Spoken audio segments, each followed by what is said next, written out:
तर फायनली आम्ही पोहोचलो होतो उज्जैनला, पण पोहोचायला आम्हाला भरपूर उशीर झाला होता. सगळ्यात आधी गेल्या गेल्या Airbnbमध्ये चेक इन केलं. नंतर मस्तपैकी फ्रेश होऊन जवळच एक गोकुल रस नावाचं हॉटेल होतं, तिथे जेवायला गेलो. सुरुवात केली होती हनी चिली पटॅटो आणि पनीर टिक्कापासनं. आम्ही त्यांनाच विचारलं की तुमची स्पेशालिटी काय आणि त्यानुसार ऑर्डर केली आणि एक ना एक डिश इतकी टेस्टी आली होती. हे पनीर इतकं फ्रेश होतं आणि हे स्टार्टर्स दोन्ही एक नंबर होते.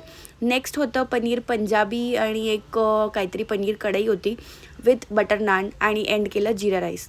हॉटेलचा ॲम्बियन्स एक नंबर होता आणि तितकंच जेवणही खूप सुंदर होतं. खूप लेट झालं होतं पण सर्विस आम्हाला खूप जास्त चांगली मिळाली. तिथून बाहेर पडलो आणि ह्या रस्त्याची वाईब, बाहेरचा एरिया फार सुंदर होता. सगळीकडची मजा घेत घेत आम्ही गेलो होतो उज्जैनच्या फेमस घंटावाला स्वीट्समध्ये. इकडे गरमागरम हळदीचं दूध, रबडी, लस्सी अशा बऱ्याचशा गोष्टी फेमस आहेत.